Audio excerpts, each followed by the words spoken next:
இதுக்கு முதலான காணொளியில் முல்லைக்கவி அண்ணா தெளிவான தெளிவான வாதத்தை வந்து முன் வச்சிருந்தார். அதில் வந்து அவற்றை உணர்ச்சியில் 2 ஈழத்தமிழற்ற உடல் முல்லைத்தீவில் வந்து உயிர்கள் வந்து பறிக்கப்பட்டிருக்குது.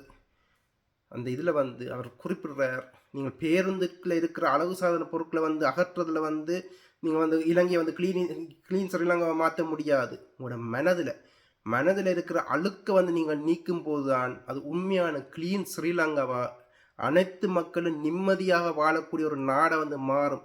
இந்த உலகிலே வந்து சொர்க்க பூமி வந்து இலங்கை. வேற ஒரு நாட்டிலையும் இல்லாமல் இயற்கை வளங்கள், இயற்கை அழகு வந்து கொட்டி கிடக்குது. ஆனால் மனதில் வந்து அழுக்கு நிரம்பி இருக்கிறபடியால் தான் இவ்வளவு பிரச்சனை. 60க்கும் மேற்பட்ட ஈழத்தமிழர்கள் நாங்கள் என்னத்துக்காண்டி ஏகுதிகளா வந்து அகதிகளா வந்து வெளிநாட்டுக்கு வந்து இருக்கிறோம். எங்களோட பெற்றோர் ஏன் வெளிநாட்டுக்கு வந்தார்கள்? நாங்களே இங்கே வளர வேண்டிய அங்கே எங்களோட சொந்தங்கள் எல்லாம் அங்கே இருக்கும்போது, எங்களோட மண், எங்களோட நிலம், எங்களோட பூர்வீகம் ஈழத்தில் இருக்கும் போது என்னத்துக்காண்டி இந்த குளிருக்குள்ளேயும் இந்த அயல் நாட்டுக்குள்ளேயும் இங்கே வந்து வெளிநாட்டில் வந்து பல விடயங்கள், எங்களுக்கு எதிரான பல விடயங்கள் இருக்குது. அந்த சூழலில் வந்து ஏன் நாங்கள் வாழணும் வளரணும்? எங்களோட உறவுகளோட வாழாமல், பக்கத்தை விட்டு எல்லா வீடும் தமிழர்களாக இருக்கிற அந்த சூழலில் வாழாமல், இங்கே வெளிநாட்டு கதவு திறந்தாலே வெள்ளக்கார வேறு நாட்டுக்காரன் இருக்கிற சூழலில் நாங்களே வளரணும் என்ற அந்த கேள்வியை நீங்கள் எழுப்பியிருக்கிறீங்களா? அதுக்கு காரணமே இந்த இனவழிப்பு தான். இந்த இன சுத்திகரிப்பு. அந்த மனதை வந்து நீங்கள் வந்து சுத்திகரிக்க வேண்டியது வந்து உங்களோட மனதை தவிர பேருந்தில் இருக்கிற அழகு சார்ந்த பொருட்களை இல்லை. இந்த ரீதியில் முல்லைக்கவி அண்ணா அதில் வந்து சொல்லியிருந்தார். இதுக்கு பிறகு அடுத்ததாக வந்து கௌதமி அக்கா சில கேள்விகள், இந்த 2/8 சுவிசில் நடந்த அந்த கூத்துக்கான கேள்விகள், அவற்றை மனதில் பட்ட கேள்விகளை வந்து எழுப்பியிருந்தா அதுக்கு கதிரண்ணா அதுக்கான விளக்கத்தை கொடுக்கிறார். கேளுங்கள். வணக்கம் கௌதமி, என் பிறந்தாமன்னாக்கா நிக்கிறீங்களாக்கா? முல்லைக்கவி அண்ணா அந்த மற்ற அண்ணா சொன்ன மாதிரி எல்லாரும் சொன்ன மாதிரி இது வந்து இந்த வளர்ந்து வருகின்ற இந்த புலம்பெயர்ந்த தேசத்துல இருக்கிற இந்த சின்ன, அதாவது இளம் சமுதாயத்துக்கும் இது ஒரு பிரிவினவாதத்தை கொண்டு வர்ற ஒரு செயற்பாட்டை தான் இந்த தலைவர் அண்ணாண்ட அந்த விளக்கேற்ற அந்த நடைமுறை வந்து கொண்டு வந்திருக்குது. ஆனா இவர்களே இப்படி எல்லாம் செய்கின்றார்கள் என்றால் உண்மையிலேயே இவர்கள் அந்த நேற்று இடத்துல சொன்ன என்னன்னா தலைவர் அண்ணாவத்தான இந்த உலக நாட்டு பயங்கரவாதி என்று சொல்லி இருக்காங்க. தலைவர் அந்த கொடிய அந்த புலிக்கொடிக்கான பயங்கரவாத பட்டியல் இழந்திருக்கோம்.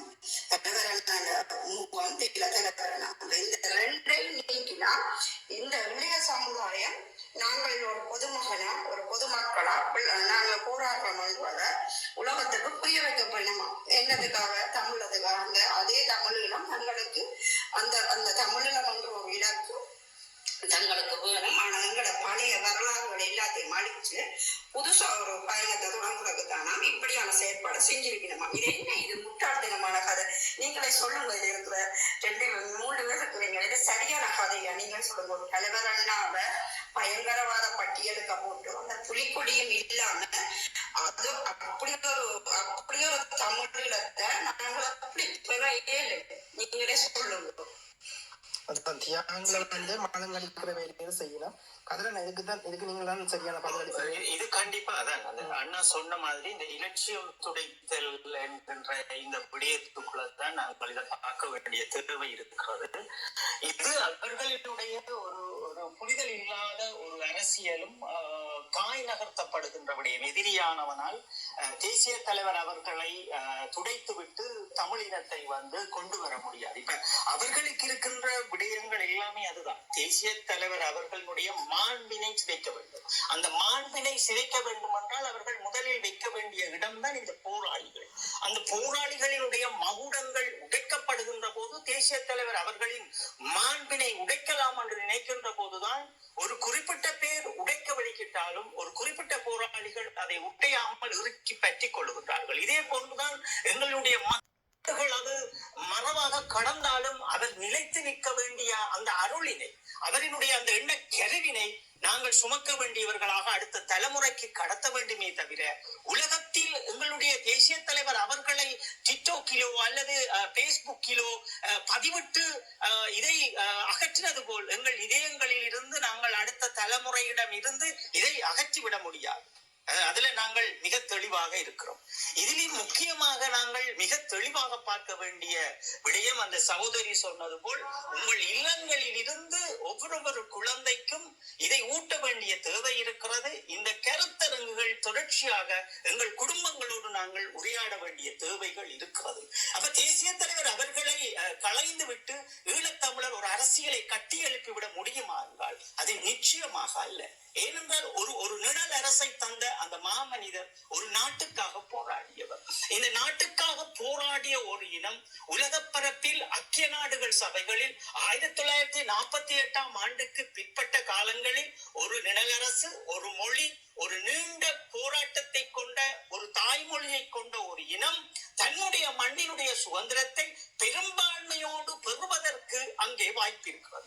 அப்ப இந்த பெரும்பான்மையோடு நாங்கள் போக வேண்டும் என்றால் இந்த வேலை திட்டத்தை செய்யாமல் இருப்பதற்கு தான் இந்த சூட்சமங்கள் புலத்தில் நடந்து கொண்டிருக்கிறது. அப்ப நாங்கள் அதைத்தான் எங்களுடைய மக்களுக்கும் இளையோர்களுக்கும் தொடர்ச்சியாக நாங்கள் பேசுவது அதுதான் என்னவென்றால், எம் அன்புக்குரியவர்களை நாங்கள் ஒற்றுமையாகின்ற போதும் எங்கள் கலாச்சாரங்களை நாங்கள் எங்களுக்குள் பரிமாறிக்கொண்டு எங்களுக்குள் நாங்கள் வைத்திருப்பதன் ஊடாகத்தான் எங்களுடைய அந்த அபிலாசைகளையும் அந்த மாமனிதரையும் நாங்கள் எடுத்துக்கொண்டு செல்ல முடியும். இங்கே தோற்கடிக்கப்படுகிறது தேசிய தலைவர் அவர்களுக்கு விளக்கை ஏற்றிய பின் என்பது அது அங்கே உடைக்கப்படுகின்ற ஒரு கற்களை உடைத்து நொறுக்குவது போன்றுதான் எங்களுடைய மக்களின் மனங்களில் இவர்கள் நொறுக்க நினைக்கின்றார்கள். அது நாங்கள் பார்த்திருக்கின்றோம். அது நடக்க போகின்ற விடயங்கள் அல்ல.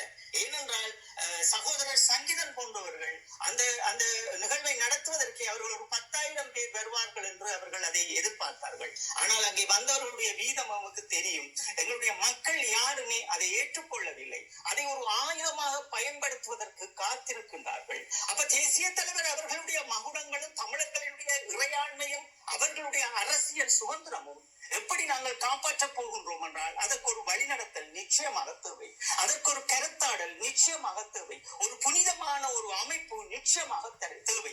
அதற்கு இந்த சகோதரி அவர்களுடைய குழந்தைகள் போன்றவர்கள் இங்கே ஒரு அழகான ஒரு தூய்மையான ஒரு அமைப்பு, அந்த இளையோர் அமைப்பு என்பதை பலப்படுத்த வேண்டிய தேவை இருக்கிறது. அப்ப நாங்கள் சொல்லுகின்றோம் இருக்கின்ற அமைப்புகளை களைந்து அறிந்து விட்டு அல்ல, அந்த அமைப்புகளை கையில் எடுத்துக்கொண்டு அப்பா நீங்கள் இதை செய்யாதீர்கள், மாமா நீங்கள் இதை செய்யாதீர்கள், என் சித்தப்பா நீங்கள் இதை செய்யாதீர்கள் என்று அவர்களோடு நின்று இவர்கள் அரசியல் ரீதியான அனுபவம் ரீதியான சித்தாந்தங்களை மாமனிதனுடைய சித்தாந்தங்களை எடுத்து வைத்துக் கொண்டு ஒரு உண்மையான ஒரு தேசத்தை நோக்கி போக வேண்டிய தேவை எம்மவர்களுக்கு இருக்கிறது. அப்ப எம்மவர்களுக்குள் இருக்குதென்றால் இந்த எதிரியானவன் இதை போக விட போவது இல்லை. எமக்கான வலைகள் தொடர்ச்சியாக வீசப்பட்டுக் கொண்டே இருக்கும். அப்ப அந்த வலைகளை நாங்கள் மெதுவாக எடுக்க வேண்டிய இடத்தில் எடுக்க வேண்டிய தேவையும் இருக்கிறது, அறுத்தறிய வேண்டிய இடத்தில் அறுத்தறிய வேண்டிய தேவையும் இருக்கிறது. அப்ப அதான் நாங்கள் சொல்லுகின்ற நாங்கள் என்னவென்றால், தயவு செய்து ஊடகங்களில் நின்று கொண்டு எங்களுடைய மக்களையே அவமானப்படுத்தாதீர்கள். கருத்தரங்குகளை செய்யுங்கள். எதிரியானவனை திக்குமுக்காட வையுங்கள். இதைத்தான் எதிரியானவன் பார்க்கின்றான். இந்த விளக்கேற்றியவர்கள் எமக்கு தவறாக தெரிந்தாலும் அந்த குடும்பத்தையும் அவரையும் நாங்கள் விமர்சிப்பதற்கு அது எங்களுடைய மாமனிதர் ஏற்றுக்கொள்ளப் போவது அல்ல. அங்கேதான் எங்களினுடைய இலட்சியத்தையும் எங்கள் மாமனிதரையும் கலட்டி எறிய வெளிக்கிடுகிறார்கள். இறுக்கி பற்றிக் கொள்ளுங்கள் என்று நாங்கள் சொல்லி இருந்தோம். அப்ப இதைத்தான் நாங்கள் தொடர்ச்சியாக சொல்லுகின்றோம் என்னவென்றால், என் அன்புக்குரிய இளையோர்களே, நாங்கள் ஒரு முக்கியமான தருணத்தில் இப்போது 16 ஆண்டுகள் கடந்தும் என் இனத்திற்கு என்ன நடக்கிறது என்பதை பார்க்க தவறுகின்ற போதும், அங்கே இருக்கின்ற மாய அரசியலை நாங்கள் பார்க்கின்ற போதும், இங்கே உங்களுக்கு இருக்கின்ற விடயங்களை நீங்கள் மறந்து விடுவீர்கள், மறவாதீர்கள் என்பது சொல்லுகின்றோம். அதில் உதாரணமாகத்தான் நீங்கள் பாருங்கள், தம்பி முல்லைக்கவி அவர்கள் அந்த இடத்தில் குறிப்பிட்டிருப்பார் இன்றைய அரசாங்கம் செய்கின்ற வேலையை. அப்ப அதே போன்றுதான் அவர் என்ன சொல்லுகின்றார், இந்த அரசாங்கமானது என்ன செய்கிறது, ஒரு பிம்ப அரசியலை தமிழர்களுக்குள் காட்டுகின்றது. செம்மணி புதைக்குழியை தோண்டுவதற்காக எங்கெங்கே உடலங்கள் இருப்பது என்பதற்காக ஸ்கேனை எடுத்து வேண்டிக் கொடுத்த இந்த அரசாங்கம் மீதியான அரசியல் கைதிகளை விடுதலை செய்தவர்களும் அல்ல. அதே போன்று ஏற்கனவே அங்கே எடுக்கப்பட்ட வேறு இடங்களில் எடுக்கப்பட்ட எங்களுடைய வன்னி மண்ணில் எடுக்கப்பட்ட உடலங்களுக்கு நீதி கூறியவர்களும் அல்ல. போகின்ற பொறிமுறைகளுக்கு அவர் பதில் சொல்ல முடியாமல் இன்னும் நாட்கள் தாருங்கள், நாங்கள் புதிதாக வந்திருக்கின்றோம் என்று நாட்களை கடத்துகின்ற திட்டங்களை நாங்கள் மிக தெளிவாக பார்க்கின்றோம். அரசியலை எம்மவர்கள் புரிந்து கொண்டு இந்த அரசாங்கத்தை கொண்டு வருவதற்கு ஊடகத்தில் நின்று வாதாடியவர்கள், அதற்காக பிரச்சாரம் செய்தவர்கள் முதலில் புரிய வேண்டிய தேவை இருக்கிறது. இனியாவது நீங்கள் அதை செய்யாதீர்கள். அடுத்த தலைமுறையிடம் கையளியுங்கள். நீங்கள் உங்களுடைய சுயநலத்திற்காக எங்களுடைய அடுத்த தலைமுறையை கொண்டு வந்து இப்படியே அழைத்து விடாதீர்கள். அவர்களுடைய திட்டத்தின்படி இந்த எங்களுடைய எதிரிகளின் பகைவர்களுடைய திட்டத்தின்படி இன்னும் அவர்கள் 2 சதாப்தங்களை எடுத்திருக்கின்றார்கள். அதில் அவர்கள் போடுகின்ற அந்த திட்டங்கள் அனைத்துமே அவர்கள் வெற்றியை அடைந்து கொண்டிருக்கிறார்கள். 100% வெற்றியை அவர்கள் அடைந்து கொண்டு இருப்பதால் தான் மீண்டும் மீண்டும் எம்மை காய் நகர்த்தி பிளவுகளால் பிரிக்கின்றார்கள். அப்ப ஏற்கனவே நீங்கள் 17ஆம் தேதிக்கு பிறகு பார்க்க தவறிய விடயங்களுக்குள் இருந்து பார்த்தாலே புரியும் உங்களுக்கு. பிளவுகள் என்பதாலேயே நாங்கள் பிளந்து நிற்கின்றோம். இலட்சியங்களை எடுத்துக்கொண்டு போகாத அளவு நிற்கின்றோம். ஒரு தேசிய தலைவர் அவர்களை நாங்கள் ஒதுக்கி விட்டு எங்களுடைய இனத்தினுடைய அபிலாசைகளை நாங்கள் தேட முடியுமா என்றால் அதுதான் இந்தியா ரோவினுடைய மிக தந்திரமான திட்டங்கள். அப்ப நாங்கள் எங்களுடைய அரசியலில் நாங்கள் வாழுகின்ற போதும் அந்த அரசாங்கத்தை எமக்கு அமைத்து தந்த எங்களுடைய மாமனிதர் அவர்களையும் தோற்கடிக்க வேண்டும் என்று இருந்த இந்த உலக பரப்பினுடைய இந்தியாவின் முதலெதிரியானவரை நாங்கள் பார்க்க வேண்டும். இந்தியா என்பது அயல்நாடு என்பதற்காக நாங்கள் போய் அதற்குள் செருவுப்பட்டு நிற்பதும், நாங்கள் அதற்குள் இருந்து கொண்டே 13வது சட்டம் வேண்டும் என்று ஓடுகின்ற கோமாளி அரசியலையும் நாங்கள் சிறுவர்கள் மன்னிக்கவும் கோமாளி என்று சொல்வதற்கு அந்த அரசியலுக்குள் என்று அவ்வளவு வேதனை இருக்கிறது. ஒரு அரசியல்வாதி என்பவன் தீர்க்க தரிசனங்களோடு இருக்க வேண்டும். என் இனத்திற்கு என்ன நடக்கிறது என்பதை. அவன் அரசியல்வாதி. இது தன்னுடைய பொக்கெட்டையும் தன்னுடைய ஆடம்பரத்திற்கும் தன்னுடைய சொத்துக்களையும் பாதுகாக்க வேண்டும் என்று நிற்கிறவர்கள் தான் இன்று எங்களுடைய வடகிழக்கில் இருக்கின்ற அரசியல்வாதி. அதற்காக கதிரண்ணா அவர்களை கோமாளி என்கின்றேன். நீங்கள் சொல்ல வேண்டாம் இளையோர்கள்.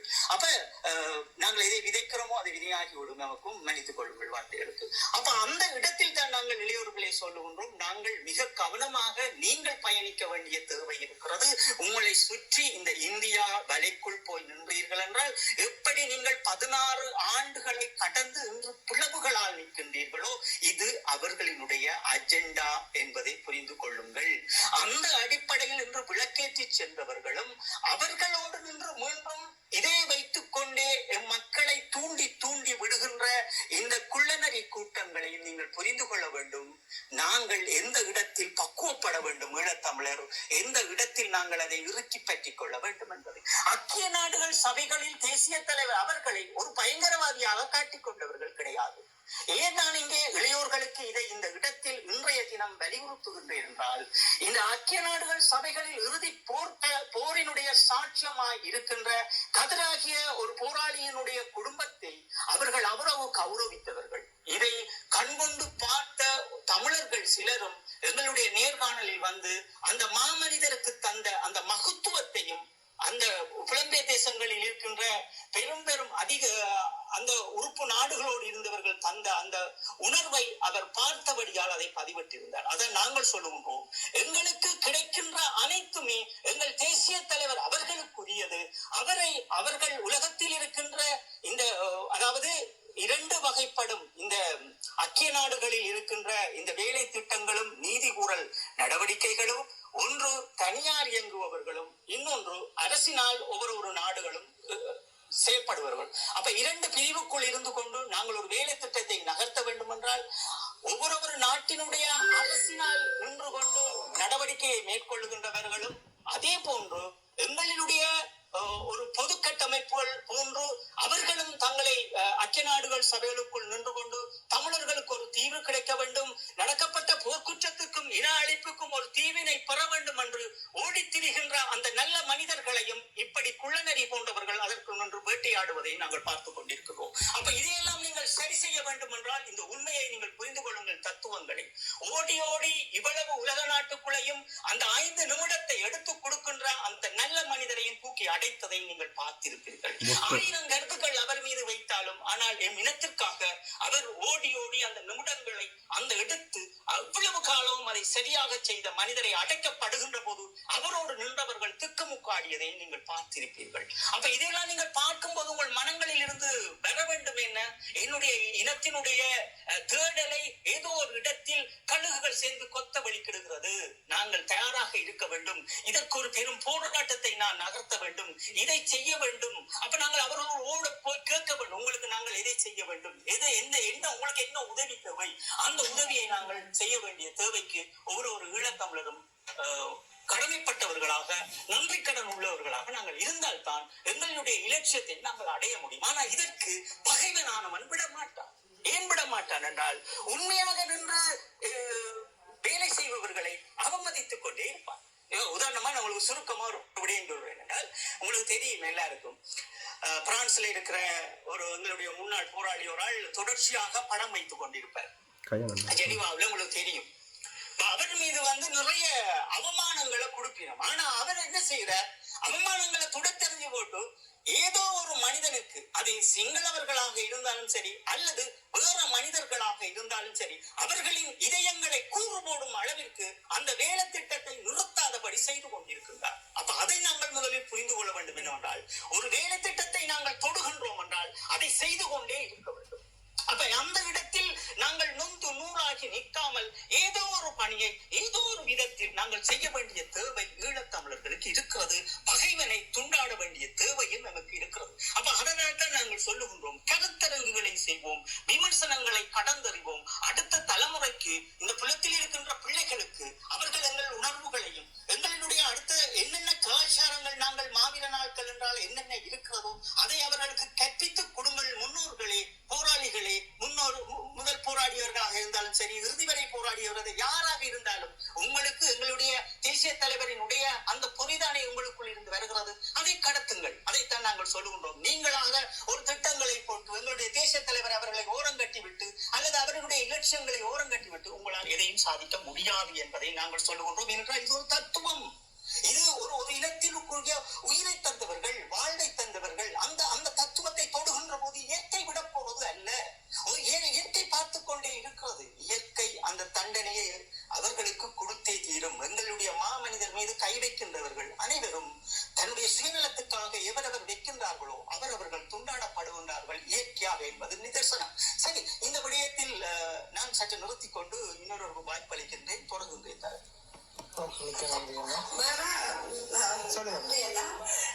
வேற இன்னொரு வழி, இப்ப தலைவர் தேசிய தலைவர் அண்ணாவை ஒதுக்குற அந்த அதே விளக்கெரித்த போராளிகள் முன்னாள் போராளிகள் என்று சொல்கின்றார்கள். அப்படி என்றால் இந்த போராளிகள் என்று சொல்ற அவர்கள் கூட தலைவர் அண்ணாவுக்கு உட்பட்டு தானே வாழ்ந்தவர்கள். தலைவர் அண்ணா போட்ட தலைவர் அண்ணா கொடுத்த வைனில இருந்து சாப்பாட்டுல இருந்து எல்லாமே உடை எல்லாமே சகலதுமே தலைவர் அண்ணா கொடுத்ததுல இருந்து தான் இவர்கள் வந்தவர்கள். அப்படியான இவர்கள் பயங்கரமாகிறது இல்லையா? இவர்களுக்கு விலங்கு கொடுத்தது இல்லையா? இது என்னுடைய கேள்வியா? இப்படி எங்க தலைவர் அண்ணா மாவீரர்கள் போராளிகள் நம்மளோட போராட்ட ஆரம்பம் எல்லாத்தையுமே அழிக்க துடிக்கிற இந்த சமூகம், அதாவது 2ஆம் தேதி 8ஆம் மாசம் விடப்படுத்தின இந்த சமூகத்தை நான் கேட்கிறேன் இந்த கேள்வியை.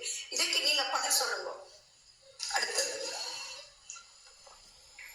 ஓகேக்கா, அந்த இதுல அந்த அவர்கள் அப்படி கதைச்சாரதுக்கான இதை நான் பார்க்கல. அதெல்லாம் நீங்க அப்படி எதுவும் பார்த்துருக்கிறீங்களோ வீடியோக்கள்? இதுல அக்கா கேட்கிற கேள்வி அது ஒரு முக்கியமான கேள்வி தர அக்கா. அவங்க சகோதரி அவங்க கேட்கறது ஒரு முக்கியமான கேள்வி.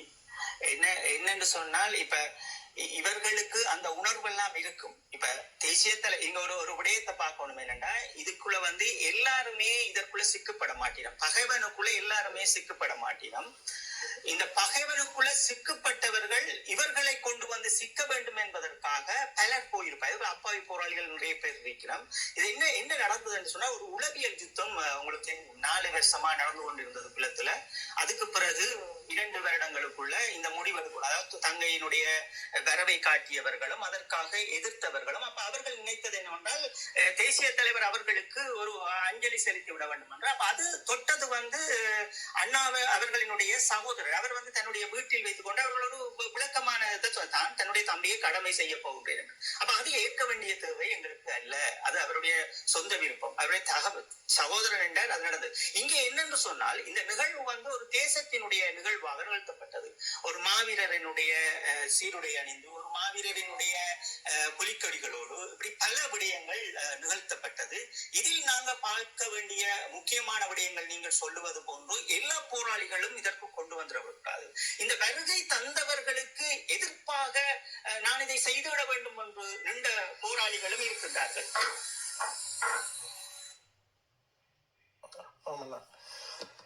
அதுல இந்த இதுல நிகழ்ச்சி நிரல்ல எதிர்ப்புகளும் பலமாக வந்திருந்தது. பல வகையில எதிர்ப்புகளும், அதுவும் ஈழத்துல இருந்து பல எதிர்ப்பு குரல்கள் வந்திருந்தன.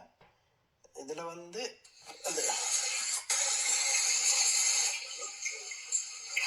இதுல இதுல சவுண்ட் வருது. சரி சகோதரி அவர்களே, அப்ப இவர்களுக்குள் இருக்கின்ற பிரச்சனை எப்படியாவது தேசிய தலைவர் அவர்களுக்கு வீரவணக்கம் செலுத்திட வேண்டும். அப்ப தேசிய தலைவர் அவர்களை ஏன் வீரவணக்கம் செலுத்த வேண்டும் என்று இவர்கள் செய்தார்கள். 2 வருடங்களாக ஒரு பிரச்சாரம் செய்தார்கள். எப்படி என்றால், தேசிய தலைவரை ஒரு சுகவீனம் காரணமாக தேசிய தலைவர் அவர்கள் இறந்தது போல் காட்டப் போகின்றார்கள் என்ற ஒரு பகைவனுடைய சித்தாந்தத்திற்கு உட்பட்டு பலர் இதை பேசிக் கொண்டிருந்தார்கள் ஊடகங்களில். அவர்கள் கல்லறிகின்ற போதே நாங்கள் இதற்கு விளக்கப்படுத்தி இருந்தோம். மாமனிதர் அவர்கள் என்றது அது ஒரு இனத்தினுடைய அடையாளம், ஒரு இளையோர்களினுடைய ஆயுதம். அதை அவர்கள் அந்த இடத்திற்கு எப்ப பயன்படுத்த வேண்டுமோ அவர்கள் பயன்படுத்துவார்கள். இதை விடுங்கள் என்பதை நாங்கள் சொல்லியிருந்தோம் தெளிவாக. அப்ப இப்படித்தான் ஒருவர் கையாளுகின்ற போது, அந்த கையாளுகின்றவர் அடுத்தவரை இணைத்துக் கொள்ளுகின்ற போது பல நடவடிக்கைகளை செய்வார்கள். ஒரு உளவியல் ரீதியான தேசிய தலைவரை ஒரு நோய்வாய்ப்பட்டு இறக்கின்ற போன்ற விடயங்களை கொண்டு வருகின்ற உளவியல் யுத்திய எதிரியானவன் பகைவானவன் இவர்களுக்கு திணிக்கின்ற போது உண்மையான போராளிகளும் அதற்கு போல் சிக்கப்படுவார். ஏனென்றால் அந்த மாமனிதருக்கு அப்படியெல்லாம் என்னால் ஏற்றுக்கொள்ள முடியாது, நான் வீரவணக்கம் செலுத்தி விட வேண்டும் என்று போனவர்களும் இருப்பார்கள். அப்ப இங்கே அது முக்கியம் அல்ல. இப்ப இந்த விளக்கேற்றி விட்டார்கள், இந்த பொறுப்பில் நின்று விளக்கேற்றியவர்கள் விளக்கேற்றி விட்டார்கள். இதற்கு பிறகு என்ன செய்ய வேண்டும்? ஈழத்தமிழர் என்ன செய்ய வேண்டும்? அப்ப அவர்களுக்கு நீங்கள் என்ன செய்தியை சொல்ல வேண்டும்? அவர்களுக்கு நீங்கள் சொல்ல வேண்டிய செய்தி, விளக்கேற்றியவர்களுக்கு விமர்சனம் வேண்டாம், ஆரோக்கியமான சிந்தனையை எடுத்து வைக்கின்றீர்கள். உடன் அன்னைக்கு விளக்கேற்றிய நீங்கள் அனைவரும் அவரினுடைய கொள்கைகளை உடன் நிறைவேற்றுங்கள், அவரின் மாண்புகளை உடன் காப்பாற்றுங்கள், உடன் ஒரு நிர்வாகத்தை கொண்டு வாருங்கள், உடன் கட்டமையுங்கள், உடன் செய்யுங்கள். அல்லது இதை செய்து போட்டு நீங்கள் செய்திருக்க வேண்டும் என்றிருந்தால் அங்கே அவர்களும் இன்று சிந்திப்பதற்கு நேரம் இருந்திருக்கும். இந்த நேரங்களை சிந்திக்க விடாத அளவு பகவன் ஈழத்தமிழரை கையாடுவதுதான் அவர்களுடைய பிரிவினையை இன்று அவன் கையெடுத்திருக்கின்றான். அப்ப இதெல்லாம் நமக்குள் நடந்து கொண்டே இருக்கும். இனி எங்களினுடைய ஈழத்தமிழருடைய அடுத்த தலைமுறை இதை புரிந்து கொண்டு தங்கள் ஒரு இலட்சியத்தை நோக்கி பயணிக்க வேண்டும் என்பதே என்னுடைய வாதமாகவும் ஒரு தெளிவான கருத்தாகவும் இருக்கும் என நான் நம்புகிறேன். அதை விட இப்ப நாங்கள் எத்தனையோ வருஷமா நாங்க போராடி எத்தனையோ இழப்போடு எத்தனையோ செயற்பாடுகள், அதாவது சொல்ல அரசாங்கத்திட்ட எத்தனையோ செயற்பாடுகளை எல்லாம் பார்த்து எல்லாம் அழிந்து திருப்பி மீண்டு எழுந்து நிற்கிறோம். அப்படி இருந்து கொண்டு இருக்கிற சமுதாயங்கள் கூட ஒரு அரசாங்கத்துக்கு விலை போல் இந்த தமிழ் மக்களுக்கிடையில தமிழ் மக்கள் பிரிவினவாதத்தை கொண்டு வருகிறோம் என்றால் இப்ப இவர்களை மனிதர்கள் எப்படி இருக்கும் நீங்களே சொல்லுங்க. இப்ப நாங்க எல்லாம், அதாவது ஆரம்பத்தில இருந்து முடிவு மட்டுமே இந்த அரசாங்கம் செய்கிற அனைத்து திருவிதாளங்களையும் நாங்கள் பார்த்து எங்களுக்கு அனுபவம் எல்லாமே இருந்தும் கூட நாங்கள் அதுக்கு விலை போகிறோம் என்றால் என்ன விளங்கல. இப்படியே எல்லாருமே விலை போய் கொண்டிருந்தா அடுத்த சமுதாயத்துக்கு அதை திணித்துக் கொண்டிருக்கிறார்கள். அதாவது வளர்ந்து வருகின்ற இந்த இளம்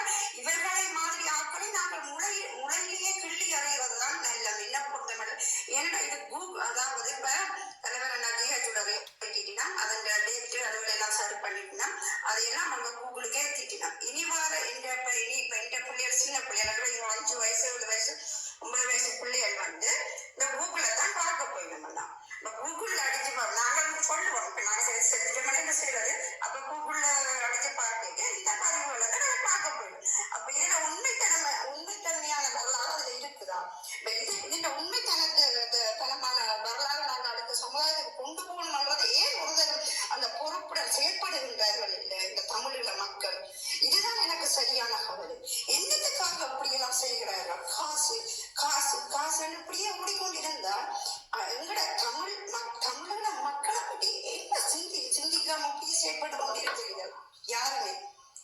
நீயாவது கொஞ்சம் சிந்திக்கணும். ஏன் இப்படி காசு ஒரு இயற்கை அனர்த்தம் வந்து விட்டால் உங்களோட எல்லாமே போயிடும். என்ன இந்த அப்படி ஒரு அழிவு வந்தாலே எல்லாமே போயிடும். நீங்க சேர்த்து வச்சு சொத்து சுகம் எல்லாமே போயிடும். இதுக்காக நாங்க எங்களோட உரிமையும் எங்களோட மக்களையும் எங்களோட நாட்டையும் விட்டு கொடுத்து கொண்டே நீங்க இருந்து கொண்டிருந்தா இப்படியே நாங்க கிளையா போய் கொண்டிருக்கிறது. நீங்களே சிந்தியும்.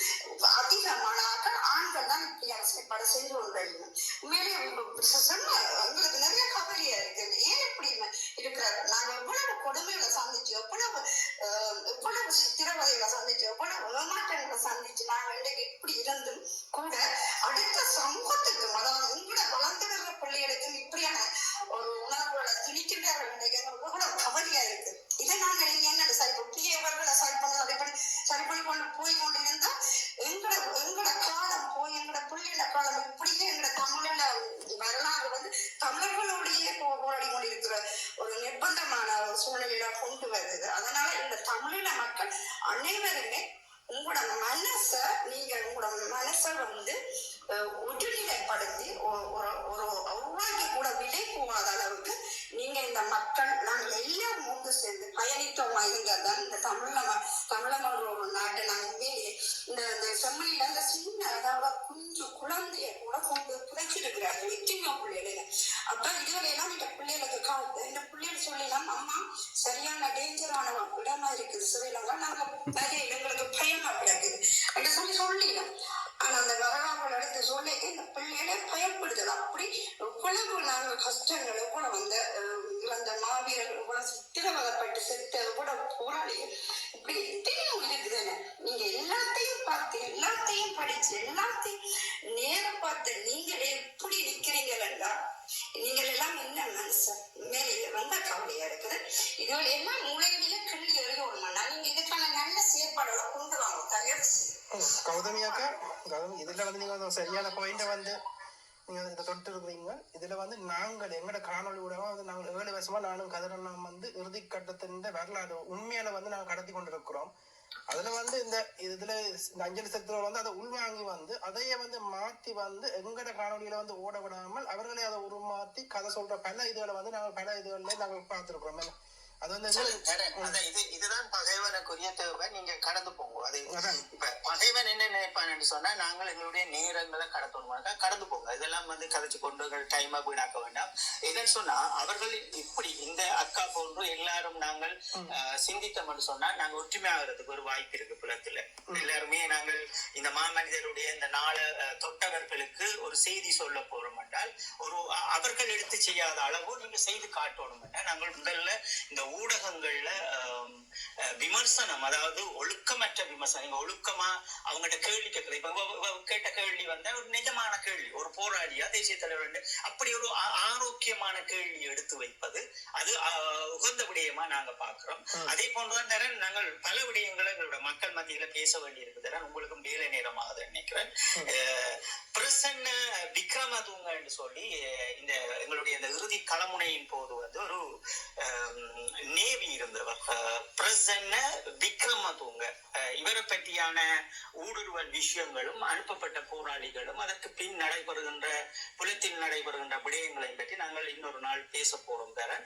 அப்ப நாங்கள் இந்த கடந்த காலங்கள்ல நாங்கள் பார்க்க தவறிய விடயங்களை நாங்கள் பேசியிருந்த நாங்கள் தேசிய தலைவர் அவரோடு இருந்த போராளிகளையே உறுதியாக கை செய்யப்பட்டிருந்த தளபதிகளும் போராளிகளையும் உறுதிப்படுத்தாமல் ஏன் கிழக்கு மாநிலத்தில் இருந்த கருணாவை கொண்டு வந்தார்கள், ஏன் இந்த முஸ்லிம் இருந்தவர்கள் தங்களுடைய அந்த வட கிழக்கை அவர்கள் எப்போதும் பிரிக்காதபடி அவர்கள் எப்படி அந்த நடவடிக்கைகளை மேற்கொள்கின்றார்கள் என்று எங்களுடைய மக்கள் கற்றுக்கொள்ள வேண்டிய பாடங்களும் தேவைகளும் இன்னும் இருக்கிறது தரன்.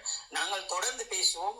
முல்லைக்கவி அவர்கள் குறிப்பிட்டது போன்று இந்த அரசாங்கம் ஒரு மாயை அரசியலை செய்கிறது என்கின்ற அந்த வாதம் அது மிக ஒரு உண்மையான வாதம். ஏன்னா நாங்களும் அதை பற்றி தொடர்ச்சியாக பேசியிருக்கிறோம். இன்றைக்கு இந்த இவ்வளவு தான் ஒரு நல்லவர்கள் போல் மஹிந்தாவை பிடித்து போட வேண்டும் என்று சிறைக்குள் போட வேண்டும் என்று ஓடி திரிகின்ற இதே அரசாங்கத்திட்ட நாங்கள் அதுக்குத்தான் இன்னும் இந்த ஐக்கிய நாடுகள் சபையில் எங்களை நாங்கள் வெளியில் வராமல் நிற்பதற்கு என்ன காரணம்? உங்களுடைய அணியை இறுதி களமுனையில் அண்ணா ரமேஷ் அவர்களை கொடுமை செய்தது, தம்பி அவர்களை செய்தது, தங்கை இசைப்பிரியா அவர்களை போன்றவர்களை மானவங்கப்படுத்திய அந்த இராணுவம், அந்த 58வது படையணியாக இருந்தாலும் ரெஜிமெண்டாக இருந்தது, 57 55 படையணிகளாக இருந்தாலும் கொண்டு வாருங்கள் என்றால் அவர் கொண்டு வந்து இறக்கியிருக்கலாமே.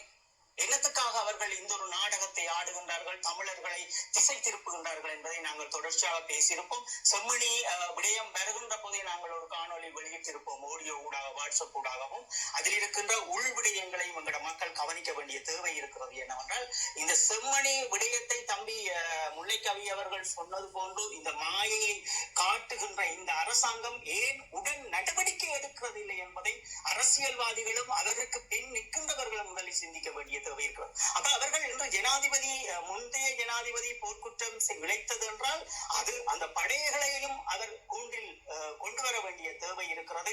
ஏற்கனவே அவர்களால் திட்டமிடப்பட்ட நிகழ்ச்சி நிரல்கள் தமிழர்கள் ஒற்றுமையாகின்ற போதெல்லாம், அதை நான் சொல்லியிருப்பேன் உங்களுக்கு. கஜேந்திரகுமார் பொன்னம்பலம் எப்போது தன்னுடைய சித்தாந்தங்களை உடைத்துக் கொண்டு மாகாண ஆட்சிக்காக ஒற்றுமையாக சென்றாரோ அதற்கு பின் இந்த செம்மணி தோன்றப்பட்ட விடயங்களும், அதற்கு பின் நீங்கள் நகர்கின்ற நகர்த்தலை உன்னிப்பாக பாருங்கள் என்பதை நாங்கள் இந்த இடத்தில் உறுதிப்படுத்தி செல்லுகின்றோம். ஐக்கிய நாடுகள் சபைகளை நாங்கள் எப்படி பயன்படுத்த போகின்றோம் என்பதை நொறுக்க வேண்டிய தேவையை அவர்கள் நொறுக்கி எங்கள் மக்களையும் இந்த முன்னாள் போராளிகளையும் திசை திருப்பி இப்படியான நிகழ்வுகளுக்குள் அவர்களை உள்படுத்தி வைத்துக் கொண்டு அவர்கள் நல்லாக எங்களை எவ்வளவுக்கு எங்களை வதைக்க வேண்டுமோ மீண்டும் மீண்டும் அவர்கள் வதைத்துக் கொண்டிருக்கிறார்கள். அதுதான் 2 உயிர்களை இன்றைக்கு இழந்துவிட்டு இன்னாரிய பிள்ளையை தானே என்று இன்று எல்லோரும் உறங்கிக் கொண்டிருக்கிறார்கள். சரி, இன்றைக்கு வாய்ப்பளித்தவர்களுக்கு, வந்தவர்களுக்கும் கேட்டவர்களுக்கும் நன்றி. தரவர்களுக்கு வேலை இருக்கிறது, அதனால் நாங்கள் இன்று நிறைவு செய்ய போகின்றோம். நாங்கள் நேரம் கிடைக்கின்ற போதெல்லாம் நாங்கள் உரையாடுவோம். தொடர்ச்சியாக தரனுடைய இணையதளத்தில் இணைந்திருங்கள். தொடர்ச்சியாக இந்த பிரசன்ன விக்ரமதுங்கன் என்கின்ற ஒரு கடல் நேவியினுடைய தளபதியின் அணியை பற்றி நாங்கள் தொடர்ச்சியாக பேச போகின்றோம். பார்க்க மறந்தவை, நீங்கள் 17ஆம் தேதிக்கு பின், 17ஆம் தேதி 5ஆம் மாதம் 2009க்கு பின் நீங்கள் பார்க்க தவறிய விடயங்கள், அதை பார்த்திருந்தால் நாங்கள் எவ்வளவுக்கு பிளவுண்டு நிற்க மாட்டோம் என்பதும், தேசிய தலைவர் அவர்களுக்காக வீர வணக்கம் செய்தவர்களினுடைய அந்த நிகழ்வு நீங்கள் ஒரு ஆக்கப்பூர்வமான அறிவு சார்ந்து இந்த தங்கை போன்ற கேள்விகளை கேளுங்கள். அவர்களையும் அவர்கள் குடும்பங்களையும் அவமானப்படுத்துவது அது தேசிய தலைவருக்குரிய அழகும் அல்ல, அவரில் இருந்து பிறக்கப்பட்ட அந்த உணர்வும் அல்ல என்ற இன்றைய நாளில் உங்கள் எல்லோரும் நன்றியை கூறி விடைபெறுகிறேன். நன்றி.